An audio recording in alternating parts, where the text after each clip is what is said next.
kord tahtis tulla börsile üks kodumaine ettevõte.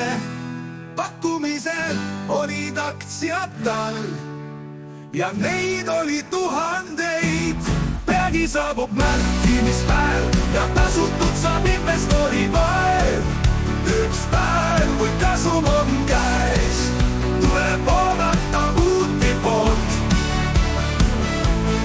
Aktsiat märkis taksojuht, kojamees ja kõik teised suud.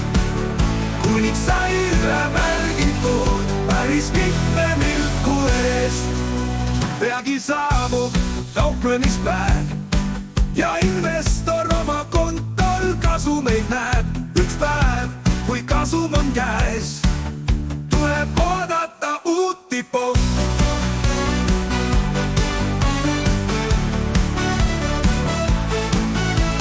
Firma sai vaevalt börsile, kui hing juba lendas orbiidile. Spekulant müüs oma aktsiaid puus ja tunne oli tal tuus. Peagi saabub märkimispäev ja tasutud saab investori vaev.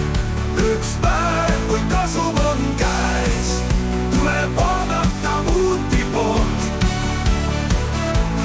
Firma sai vaevalt börsile, kui hing juba lendas orbiidile.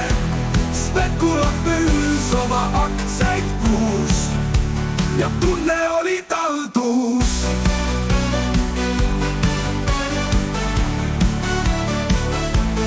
Tulemuse üle uhkust tunda sai, sest tootlus tegi raha kodil pai.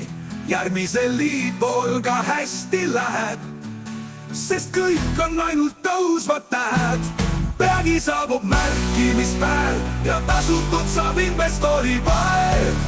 Üks päev, kui kasum on käes, tuleb oodata uuti poolt. Kunagi saabub kauplemispäev, mil aktsia hinda miinuses näeb. Kes siiski vastutab, kui otsa saab infodroom?